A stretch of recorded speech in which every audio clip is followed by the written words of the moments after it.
Well, it's not really necessarily cold and frigid. I think it's like 64 to 66 out there, but it feels a lot colder. But it is Thursday, November 7th, nevertheless. And welcome to the Business and Leadership Podcast.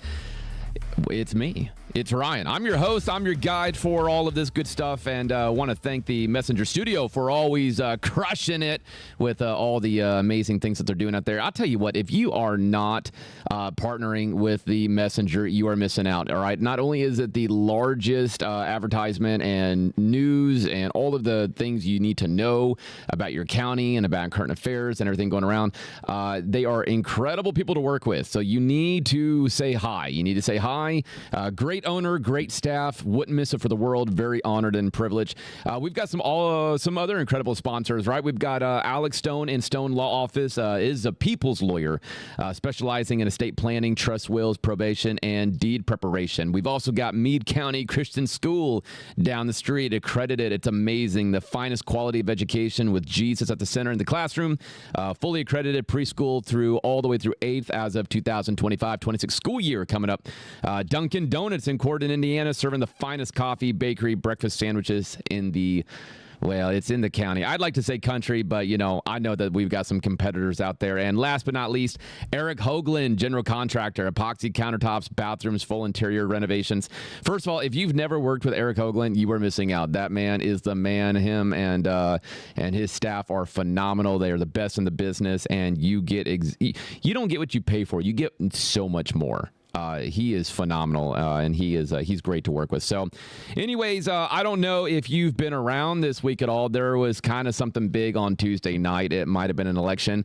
Here's what I can tell you. I can tell you that no matter who you voted for, the election was on Tuesday, and it is over, right? So do I love supporting and loving this country? Absolutely. Do people see it differently? Absolutely. You know, that's what makes America great. Maybe your candidate got in. Maybe your candidate did not. Regardless, it is behind us. We've got 4 years ahead of us. And you know what? I've been on both sides. Where I voted and my candidate did not get it, right? And the next morning, what do? Man, you hug your family, you go to work, you love Jesus, you love your faith, and you get it done. If your candidate did get in, hey, be a humble winner, right? Don't go on social media and start rubbing that in people's face. That's not going to help anybody, right? Because we want to come together, reach across the aisle. So that's my counsel. That's my advice as a business owner, as a believer in Jesus, as a father, as a husband, as a son, right? We want to make sure that we're loving people first, and then those politics things that can come in later. But anyways, we're off to the races for the next 4 years. We'll see what happens. Either way, Democrat, Republican, Libertarian, in the middle, you need to pray for your leaders, right? Pray for your leaders every single day. Pray for them that they make the right godly decisions, because if they are, then that means that the Holy Spirit is flowing through it, and we want to be governed of our behaviors by the Holy Spirit. However, so today is going to be a little bit different. Like, I love this part of it. A lot of the times I am doing a podcast. I'm doing like business content, leadership content. I love leadership content on how to lead. What about the staff, right? What about the staff, those that are not at the top level of like CEO, president, whatever? What about the rest? What about like the 99% of people that are going to work every day? If you are not owning your own business, but you're in a business and you're thinking to yourself, how do I make progress? How do I get to the next level? How do I graduate to management? How could I possibly go do my own business? How could I be a partner? I want to talk to you today, but as the CEO, as presidents, as leaders, I also want you to know that this is how we should be treating the employees, those that serve with us, not underneath us, but serve alongside us, that partner with us. If you're looking for the next role, the next, the next raise, the next paycheck, the next level of management, this is for you today. This is how you do it, and this is what I want to share. So anyways, it's called Leading Up, right? Craig Rochelle really nails a great whole content on this thing about leading up. If you haven't checked them out, be sure to check out that. John Maxwell.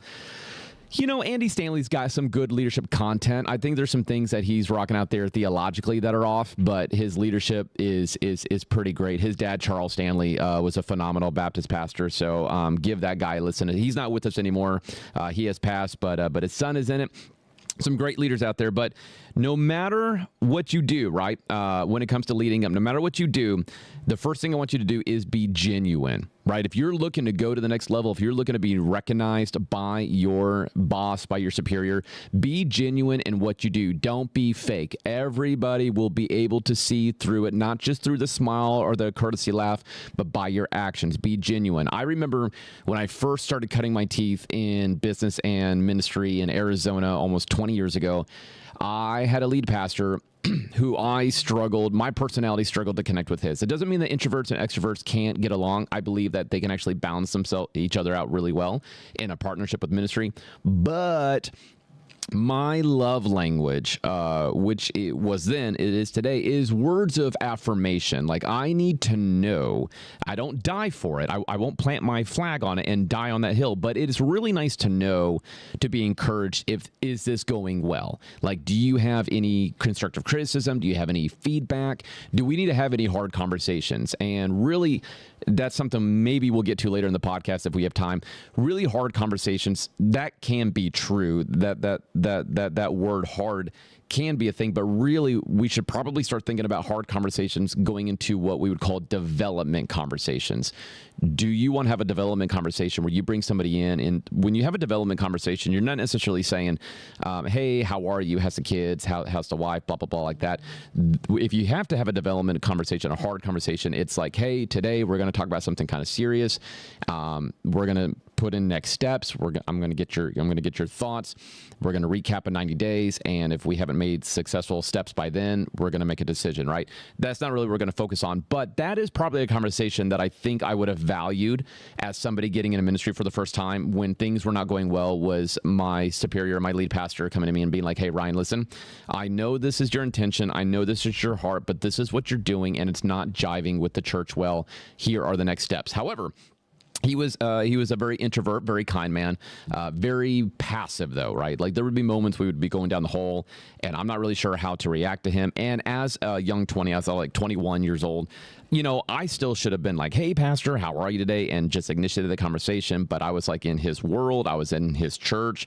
You know, it's Jesus's church, but, you know, he was kind of governing the whole thing. And after like just several years of just like tension and not really knowing like where the other one stood, there was just a realization that like, where is this going? I'm sure he was thinking about that. I was thinking about that. And it would have been great to hear the content that I'm about ready to share with you as to how we can lead up. So if you're in a position where you're trying to lead in an organization, but you're not the main person, how do you lead up, right? How far can you go? So that's what I want to tackle a little bit. So first of all, like I said, you got to be wildly genuine. Be genuine, right? Be genuine, actually caring about the leader above you so that you can bring value to the business, not just move up and get noticed. Right now, the whole rat race, Harvard did a study where they're now encouraging young, well, I don't know if millennials are young anymore. I am like the last line of the millennials, and I'm 40 years old, right? But the next, like the next Gen X or Z or the alphas, whatever they're calling them these days, they're encouraging them to only stay 2 years at a job and then intentionally leave and only go to the places that pay you more, that give you the next title. I promise you, if you are bouncing around every 24 months, that one job that you are going to want with all of your heart, they're going to look at your resume and they're going to say, you are not going to stay put. Why on earth would I put you on my payroll, train you? Because training is wildly expensive. And anytime I get somebody in like the Dunkin' world, between like all the dozen stores that we own, anytime I hear that like we're training people and either one, they're not being trained correctly or they were trained correctly, and then all of a sudden like 6 weeks later they're putting in their 2 weeks notice, what an absolute waste of resources and time and energy. We were a Band-Aid, and I'm not upset about that, but we have to go to like the interview process and begin to filter more aggressively. But what I'm saying is that regardless of all that, don't pick up people that are just looking to go to the next level immediately. And if you are that person, think about that. Push pause. Learn the business, understand the business, be genuine about the business, understand the leader, understand the priorities. And remember, you're always going to leave the office. Well, you're not always, but you might leave the office, especially if you're under 30, thinking to yourself, I can do this job better than my boss. Maybe someday down the road you can, and maybe you can right now. But the thing is that mentality is going to make you harbor bitterness. It's going to change your attitude. It's going to make the atmosphere toxic. And before you know what's happening, you are being let go because it was recognized, right? Because you thought, I can do this better.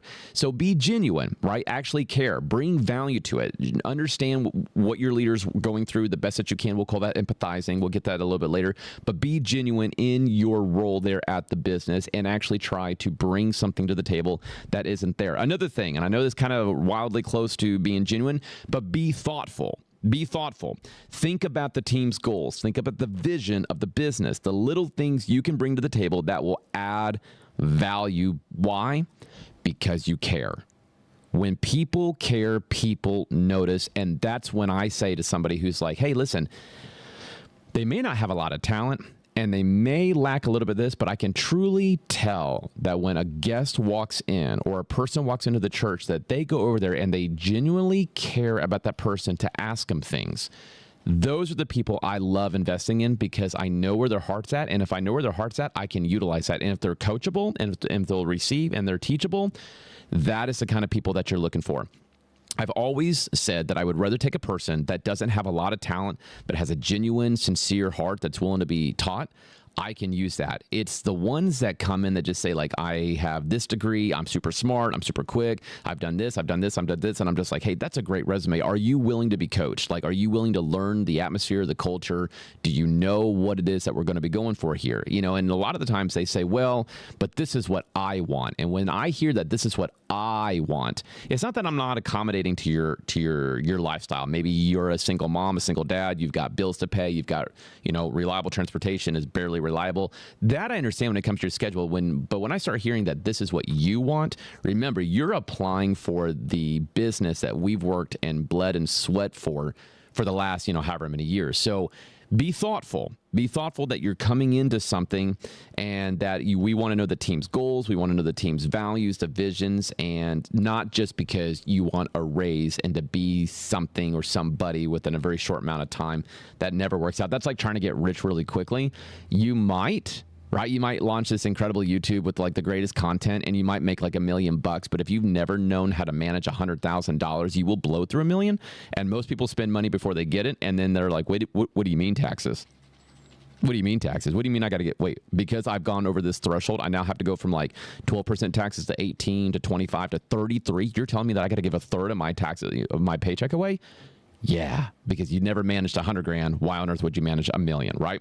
So legitimate, effective raises, right? If you want to raise today, legitimate, effective raises come from performance, not entitlement, right? Right now, our world, our culture, our society is getting way into, I deserve this. I don't think you do. I certainly don't. Anything that I have today is because the Lord gave me an opportunity, because he opened up a door. I said yes. I moved through the door. He gave me favor. He blessed me, and I worked really hard for it. And I'm not saying that I have a lot to stand on. I love my family. I love my church. I love the business of all the Duncan stuff. I love seeing Adult and Teen Challenge come to Brandenburg. I love the fact that we've launched the second campus in Bardstown. And I love that we built a Christian school, but none of that is because my wife and I are special. We just love Jesus and we work super hard. Like, that's why it is. So we're entitled to nothing. And if you are starting something, remember, you probably won't get paid for a long time. And if you're working for somebody who's not getting paid, please remember that they're dealing with a lot of stress of not taking home a paycheck while they're making sure that you get paid so that you stay.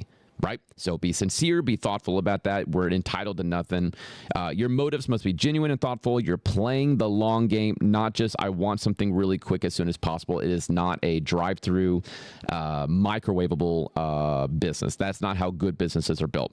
A word of encouragement, all right, for the staff and the main leader. If you are new to business, or you have, or you've been brought in to find a solution, instant changes could very well be negative to the climate. Right? So what do I mean? I mean, that, especially in the church world, if you are a new lead pastor and you come in and it's easy to identify problems. Anybody can identify a problem. There's no talent that comes with that, right? Anybody and everybody has an opinion. Everybody has, a nose. Everybody, that does not mean that you're right, but everybody has an opinion. If you come in and you start smashing walls and swinging at people and saying, we're doing away with this ministry, or we're doing away with this kind of business, or we're not doing this, and you're fired and you're hired, holy smokes, man. I just hope you're ready to feel what scorched earth feels like. You go in. So what do you do? What do you do if you're a brand new business owner and the staff? Here's my encouragement for the leader that's coming in. And I know that we're addressing the staff. Just give me 1 second here. First of all, if you're coming to a new business or you're coming into a church, first, meet the staff, greet and smile, and get a sense of the land. Second of all, understand the culture, the climate, and why things are the way that they are and why they're struggling. If you're there to provide a solution, then observe. Take some time, breathe, have an understanding of why things are the way that they are. You may not know that they are desperately hurting in this one thing, which is leading that person to stress, which that person is best friends with the office administrator, and now they're talking behind everybody's back, and now it's a toxic culture, and now it's going over to the kids ministry, and before you know it, that's why kids are really upset when they're coming out of church and going home and telling all their parents about all the things that they didn't do, and that's why people aren't singing the next Sunday. I mean, there is a massive domino chain effect that can absolutely happen. You got to find the core, and that takes time because everybody's going to give you their best foot forward in the first impression. So understand the culture, climate, and why things are struggling. Third, meet with the leadership, meet with the staff, meet with the volunteers, and hear the underlining issues. Hear the key words that they're saying. Listen to their tone. Watch their body language. Are they all saying the same thing? Fourth, you got a vision cast, and you got to put some benchmarks and incentives to partner and build chemistry. And please, leaders out there, celebrate the win. Don't just win and then move on to the next thing. They need to breathe, right? I struggled with that for years. We would win, and I'd be like, all right, here's the next thing. Here's the next thing. Fundraiser. Boom, boom, boom, boom, boom. Marching orders. And I could just see that the staff was just like, yo, Ryan, we're exhausted. Like, this was huge. This is a huge win for the kingdom. Can we breathe? Can we go out to dinner? Can we talk about all the good things that God did? Yes. So celebrate, right? And then fifth, you got to get the buy-in from your staff. You got to get that, and you only get buy-in. And this is like probably the key word for those that are leading teams and those that are working within the teams. It's the word trust. If you have none, nothing will work. You have got to have trust. You've got to get the buy-in. You got to get through trust, especially if you're about ready to start course correcting the business or the structure of the church. You got to get the trust of the people, right? They will trust you when you're making good decisions, and even when they don't understand the whole picture, they will follow you. All right. So back to leading up. If you're on staff and you are wanting to go to the next level, you want to go to the next thing, you want to be a leader. You're thoughtful, you're genuine, you're thoughtful, but you've got to build an atmosphere of here's that word again. You got to build that atmosphere of trust. If the leader doesn't trust you, it does not matter what you do. The fourth thing is this: you got to add value without adding problems. Hold on, right? You got to add value to the business without adding problems. So if we're having to babysit somebody and all that person does is says like, hey, what do you want me to do next? What do you want me to do next? What do you want me to do next? Now I'm babysitting. Now I'm just task orienting. Now I'm just giving marching orders. I want you to see the business, know the mission, know the vision, know the values, what we're doing, provide solutions. Don't just point out what's wrong. Anybody can do that, right? But bring solutions. So add value without adding problems, bring solutions. The fifth thing is this: empathize with your boss, empathize with your leader, know what keeps them up at night, know what's stressing them out. And if you can, help take some problems off of their plate. And we can talk about that a little bit later. But the one thing that I find is the one common denominator in most dysfunctional, chaotic businesses that you as a staff member that has the breathing room can bring to the table is communication. Communicate, over communicate, follow up, and for all that's good and holy in the world, finish. If you've been given a task, if you've been giving some marching orders, if you've been getting a project, finish it. So often, and I don't want to throw like anybody under the bus, one certain area of life that it's probably for everybody. Everybody loves to get excited about a brand new project, right? Like, oh man, because you can vision cast, you can dream, you go grab resources and start settling in. And most of the time, people get like 75, 80% into the project, and they're getting distracted from the next project because they're getting fueled up and fired up about that too, and they don't stink and finish. If you are a staff member and you take something off your boss's, your manager's plate, and you don't over communicate and you don't finish, you have now become unreliable, especially if it happens several times. And then the trust factor is there. So when you go 6 months, you're like, hey, like here's my plan. I think that there's like a raise. I think there's like a management title position that's available, or maybe something is available. I'd like to interview for it. If they look back and they're just like, hey, listen, like 80% of the time, you're not bad, but you don't follow up, you don't finish, and I can't trust you. And you're like, oh man, but like why? Like I did all these good things. I know 80% of the time. I need somebody that can come to the table and bring value and not bring problems, bring solutions, and finish 100% of the time. Well, I'm not perfect. If you've been given a project and it's not 100% done, that's not being perfect. That's your responsibility. That's that's why you're here. That's your job. So finish, right? So finish and bring value that way. Let me talk just for a brief moment about the atmosphere of trust, right? Because again, without trust, there's no reason or rhyme or reason why anyone's ever going to give you an opportunity to move up in the world, right? So first of all, let me define the word trust. According to like the dictionary, trust is a firm belief in what the reliability, the truth, and the ability or the strength of someone or something. I either trust you or I don't, right? And if you violate trust, right, by accident or intentionally, right, is there a way, like, what do you do? When you violate trust, what's happening is the relationship is broken, or it is hurt, or it is bent, and it has to be repaired in order to move forward. So what does a person do? Whether it's like the Bible or it's just business, you forgive that person. But here's where a lot of people get this wrong. Forgiveness doesn't mean, unless it comes from Jesus. Jesus has the ultimate forgiveness, but forgiveness sometimes doesn't mean that it doesn't mean you can instantly go back to the way that things were. You can with the Lord, but remember though, trust was broken on our end.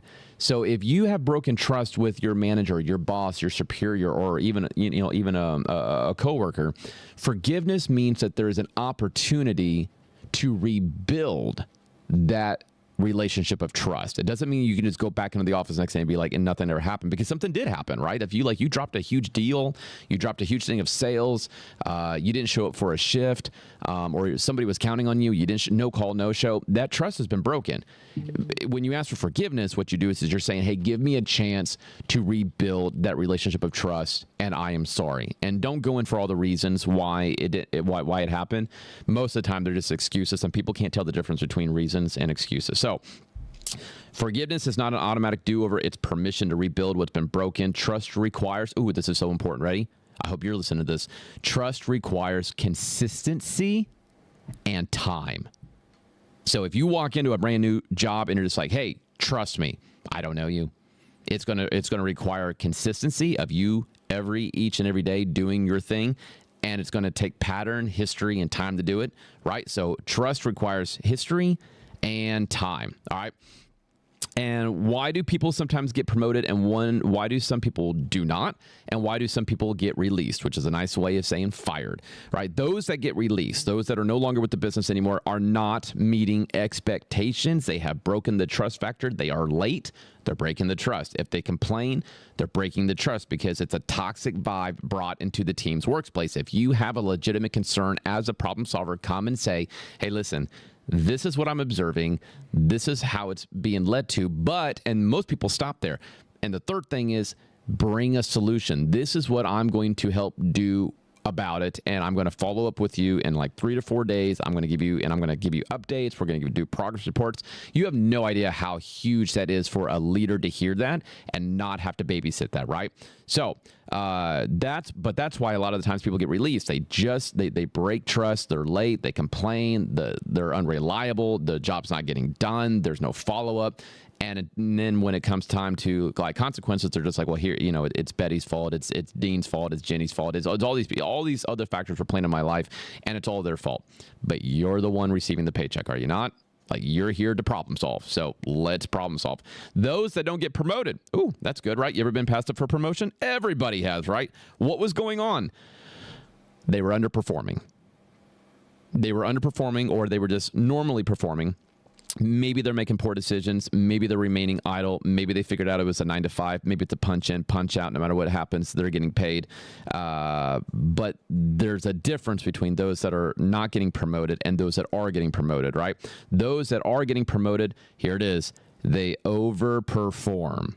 That's what we look for as leaders. We're looking for those that are going to overperform, that are sincere, that are genuine, that are literally here to help bring solutions. Those are the people getting the promotions. But now, though, it works both ways, though. Leaders cannot take that and abuse it. They can't say, well, because you're talented in that, I will not recognize you. I will not give you a new title. I will not give you a pay raise. I will not give you another team member to help out your job. I'm just going to add more stuff onto your plate, keep payroll down so that I can make more money because it's going to feel safer. Leaders, we cannot do that. If somebody is overperforming, you've got to bless them, recognize them, and get them to the next level. Otherwise, they will leave. Would you like to know that Harvard also put out a thing that over 93% of people will leave their job over one reason, and it's because they do not feel valued. That is why, right? You have not felt valued before. I have not felt valued before. And the first thing I want to do when I don't feel like I'm valued, it's like, well, maybe somebody else will out there, right? Maybe somebody else will give me an opportunity. But it's not always like that, though. So it goes both ways on that one. If you want to get promoted, or you have been promoted, this is what you have done, whether you realize it or not. You are a person that can be trusted. You are consistent over time. You do your job well, and you bring your best, and you don't just meet expectations, you exceed them. That is amazing. That's how you lead up. That's how you go up without overstepping your bounds, right? You're taking things off the senior leader's plate. You're reliable, and you've got great work ethic, right? I'm not suggesting that this is the perfect thing because this thing is totally out there. This thing is happening. But as long as you communicate and you meet expectations, or you at least know your expectations, you're going to do great. The one thing, right, whether it be nonprofit, for-profit, ministry, missions, whatever the case is, one thing that I do not have time for, because time is not money, but time is valuable, and it's the one currency you can't get back. You can get money back. You can get your couch back. You can get your house. You can get your car. You can even get old Yeller the dog, right? Those are things you can get back. What you can't get back is time. You can't get back time. And the one thing that we don't have time for are employees who do the bare minimum, who are having to be told every step, who don't find solutions and give excuses and are unreliable. Listen, those are all red flags to simply just saying, hey, listen, I always tell somebody when it comes to employment that it's either a yes, or it's not right now, or it's not with us. When you have these things, I'm doing the bare minimum.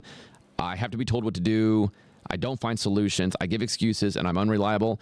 That is red flags for this opportunity that you're looking for is not going to be with us. And it's not going to be ever. It's not going to be with us. And it's important to have those develop. Well, that's not a developed conversation. That is that hard conversation. That's saying, hey, listen, it's not going to happen. But remember, our job, right? Our job leading up, right, for our superiors is to make their jobs easier so that they can go pioneer new territory, uncharted territory, to raise the ceiling. And a good leader, when they do that, when you take something off their plate and that leader goes and raises the ceiling, it is their responsibility to come back and reward that person for doing that. So like right now, we've got one business where we said, hey, if we meet these sales, we're going to turn around and we're going to take 30% of that profit and we're going to turn around and we're going to give it back to the employees. Why? Because 66 is better than zero, right? Like we cannot be greedy on this stuff.